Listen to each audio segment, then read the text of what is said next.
महायुतीच्या समन्वय समितीच्या बैठकीला भाजप नेते गैरहजर। जिल्हा पातळीवरील अहवालाचा पत्ताच नाही। निवडणुकीत भाजप युतीत की स्वबळावर सवाल कायम।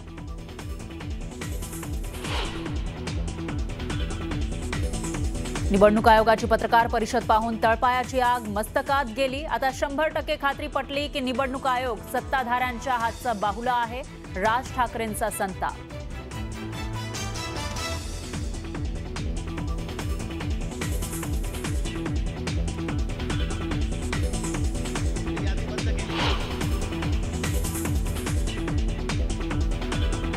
मतदानाचा दिवस 2 डिसेंबर 2025, मतमोजणीचा दिवस 3 डिसेंबर 2025।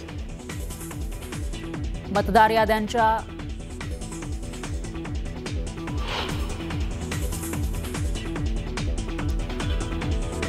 याद्यांच्या घोळावर मात्र कोणतंही ठोस उत्तर नाही। दुबार मतदानासंदर्भात निवडणूक आयोगाकडून दक्षता। दुबार मतदारांच्या नावापुढे डबल स्टार असणार।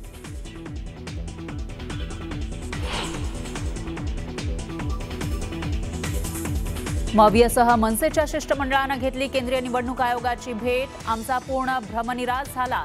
ही फक्त ढकलाढकली सुरू असल्याचं म्हणत नेत्यांकडून नाराजी व्यक्त।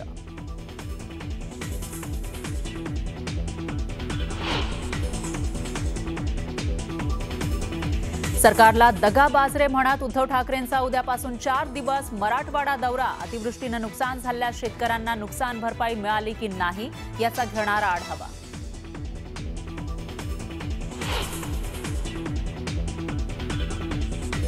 दुधाचा अभिषेक घालायला काय देव आहे का? हे असले धंदे करता आणि मला मास्टरमाइंड म्हणता। रामराजेंनी रणजितसिंह निंबाळकरांना सुनावलं।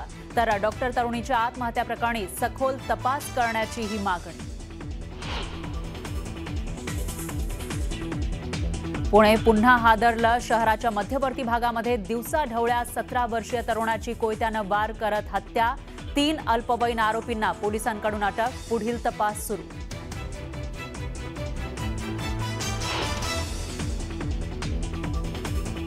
कुस्तीपटू सिकंदर शेखला अखेर 3 दिवसांनी जामीन मंजूर। मोहाली इथं सीआयए पथकानं सिकंदरला 4 शस्त्र तस्करांसह केली होती अटक।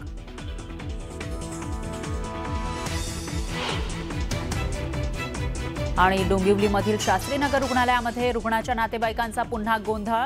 महिला डॉक्टरवर स्वतःला कोंडून घेण्याची आली वेळ। घटनेचा व्हिडिओ व्हायरल।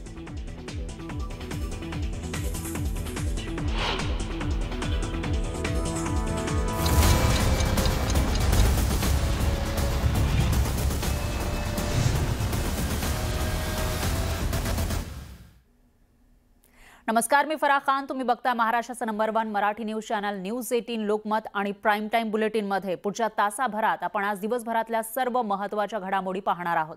सुरुवातीला आजची सगळ्यात मोठी बातमी आहे। राज्यातील बहुप्रतीक्षित स्थानिक स्वराज्य संस्थांच्या निवडणुकांचं बिगुल वाजलंय। 246 नगर परिषदा आणि 42 नगरपंचायतींसाठी निवडणुकीचा कार्यक्रम जाहीर झाला आहे। येत्या 2 डिसेंबरला मतदान होईल आणि 3 डिसेंबरला निवडणुकीचा निकाल लागणार आहे।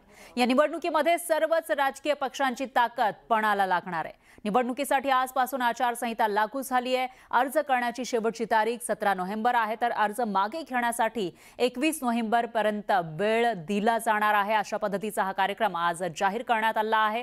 दरम्यान निवडणूक आयोगाच्या पत्रकार परिषदेमध्ये विरोधकांनी मतदार याद्यांमधील घोळावरून संशय व्यक्त केला आहे। आज पत्रकार परिषद झाली, मात्र त्या आधीपासूनच मतदार याद्यांवरून विरोधकांकडून संशय व्यक्त केला जातोय। या संदर्भात पत्रकारांनी निवडणूक अधिकारी वाघमारेंवर प्रश्नांचा भडीमार केला, मात्र अधिकाऱ्यांनी या प्रश्नांकडे कानाडोळा केल्याचं पाहायला मिळालं। मतदार याद्यांमधील दुबार मतदारांची संख्या लक्षणीय आहे। केवळ विरोधकच नाही तर सत्ताधाऱ्यांकडून सुद्धा दुबार मतदारांचा मुद्दा उपस्थित केला जातो। असं असलं तरी मतदार याद्या सदोष असून सुद्धा अधिकारी मात्र याबाबत ठोस उत्तर देऊ शकले नाही। दुबार मतदारांची नावं वगळण्याविषयी आयोगाकडून विशेष उपाययोजना केल्याचं ते म्हणाले।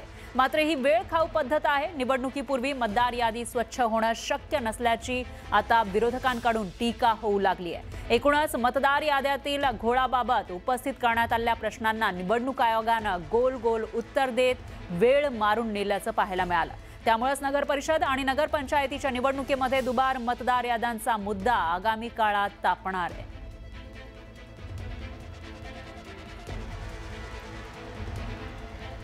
तर या संदर्भात पत्रकार परिषदेमध्ये विचारलेल्या प्रश्नांना वाघमारेंनी कशी उत्तरं दिली आहेत आपण बघूयात ग्राफिक्सच्या माध्यमातून।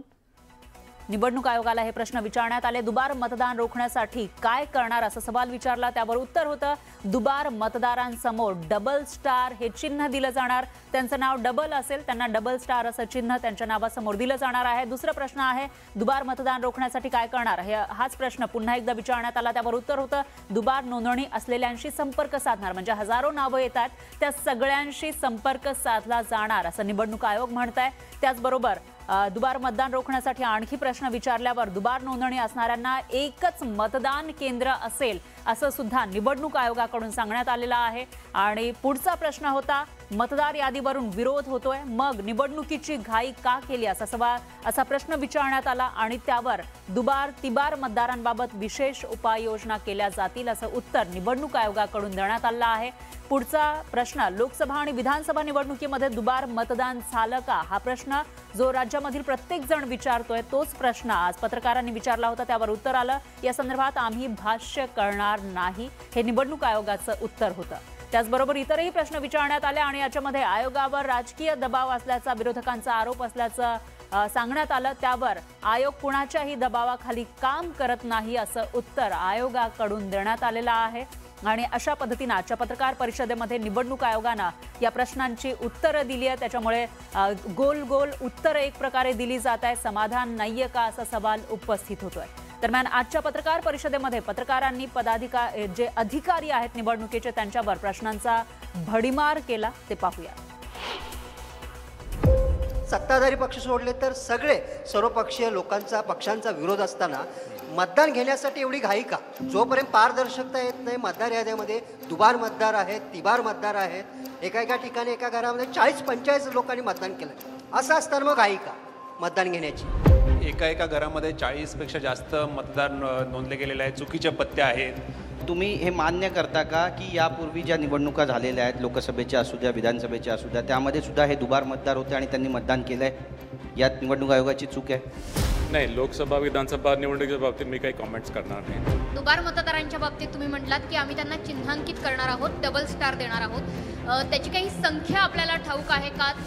दुबार म्हणजे त्याला स्टॅम्पिंग नाही, दुबार ते संभाव्य दुबार आहे, संभाव्य दुबार। तिथे शहानिशा करतील त्यावेळेसच कळेल की तो खरोखर दुबार आहे किंवा नाही आहे। त्याच्यामुळे ही संख्या आता मला सांगता येणार नाही। एका घरामध्ये 48 लोक आहेत, 72 लोक आहेत, तर ही नेमकी चूक कोणाची आहे? सुलभ शौचालय असेल किंवा आयुक्तांच्या घराची यादी आहे, त्याला जबाबदार नेमकं कोण आहे? नाही, आता याच्यामध्ये ही जी यंत्रणा आहे, मतदार यादीची यंत्रणा वेगळी आहे। ही ॲक्च्युली याच्यावर तुमचा वचक नाही आहे का या यंत्रणेवर? आम्ही फक्त ती यादी अडॉप्ट करतो। तर आपण बघितलेलं आहे कशा पद्धतीनं उत्तरं देण्यात आली आहे। दरम्यान या निवडणूक आयोगाच्या पत्रकार परिषदेनंतर राज ठाकरेंनी एक्सवर पोस्ट शेअर करत संताप व्यक्त